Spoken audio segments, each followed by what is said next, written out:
Ada rumah terbakar, api berkobar-kobar, juga menyambar-nyambar.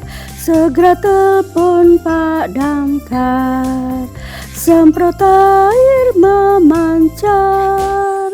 Api tak lagi besar, rumahnya tak terbakar, berkat jasa Pak Damkar.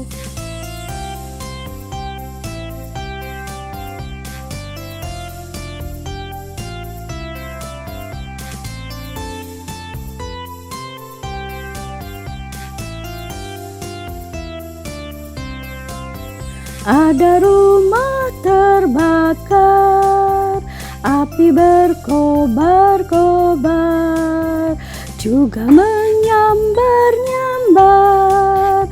Segera telepon Pak Damkar, semprot air memancar.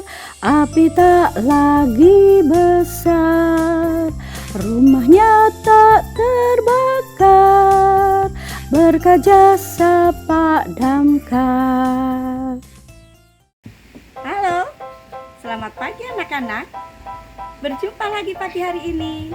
Kita bersama belajar PJJ pagi hari ini. Anak-anak, kita masih tetap hari ini belajar tentang profesi atau pekerjaan, yaitu tentang seorang pemadam kebakaran atau petugas pemadam kebakaran.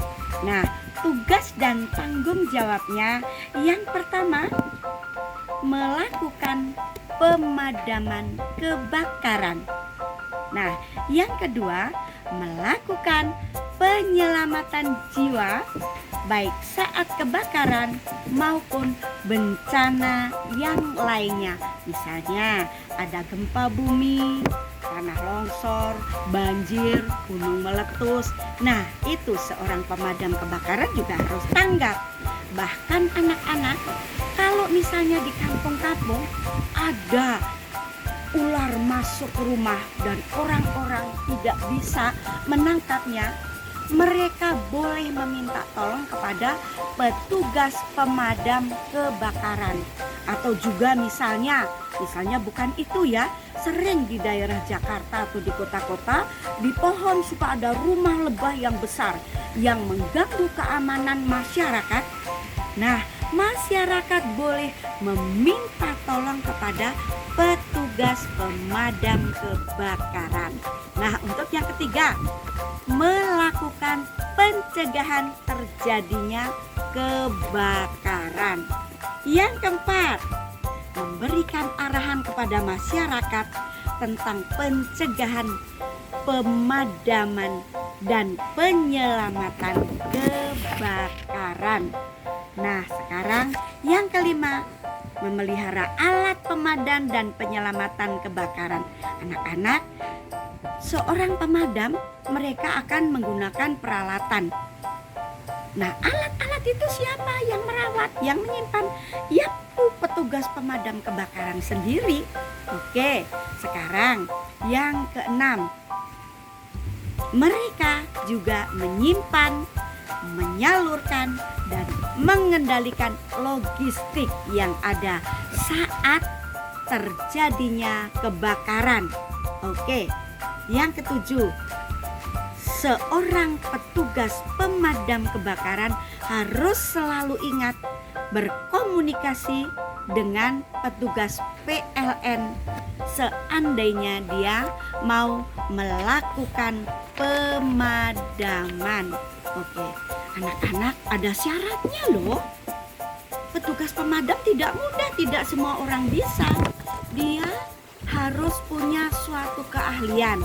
Misalnya, punya kemampuan di dalam hal kebencanaan, bisa bekerja tim, bisa mengatur situasi saat terjadi kebakaran ataupun bencana, punya pengetahuan tentang gawat darurat saat ada bencana, dan punya kemampuan tentang teknik evakuasi, dan punya ketangkasan, juga kesiapsiagaan saat terjadi bencana, baik kebakaran ataupun tanah longsor ataupun bencana yang lain.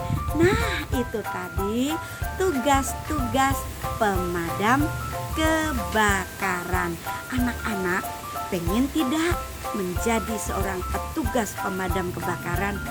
Wah, kalau pengen, anak-anak juga harus punya ilmu yang seperti itu. Tugas itu sangat mulia.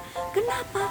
Bayangkan dalam keadaan situasi kebakaran, dia menyelamatkan jiwa manusia, juga menyelamatkan materi yang ada di situ. Biar apa? Biar orang-orang tidak terlalu terdampak dengan adanya bencana. Nah, anak-anak, itu tadi PJJ kita hari ini tentang pemadam kebakaran. Sampai jumpa lagi pada PJJ yang akan datang.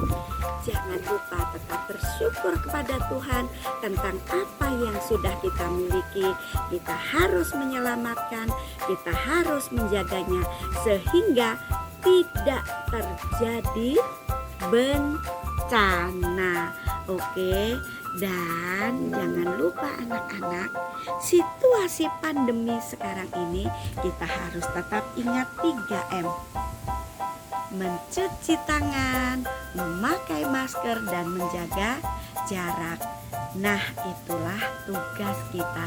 Terima kasih, sampai jumpa pada PJJ yang akan datang. Tuhan memberkati.